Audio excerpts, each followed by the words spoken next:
Sellers, did you know that you can sell your property, receive the proceeds of the sale, and still stay at your home for an extended period of time? This is a tool that we're using today. It's called a post-occupancy agreement, which we negotiate into our deals with the buyers that give our sellers enough time after closing to find their next home. That way, they do a transition stress-free without any risk of being homeless, having to move and not find the next property. A post-occupancy agreement usually works in the way that you can stay at the property for an extended period of time. It could be 15 days, 30 days, 60 or 90 days, however you negotiate with the buyer, with the cost of the market rent of your home. Sometimes, if it's a very competitive property, you may even get a post-occupancy agreement for free.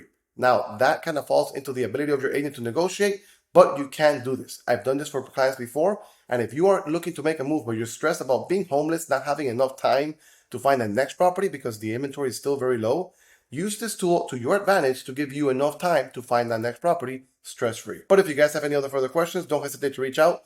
My name is Bryan Roach, your real estate agent here in Miami, Florida, and I'll see you next time. Take care.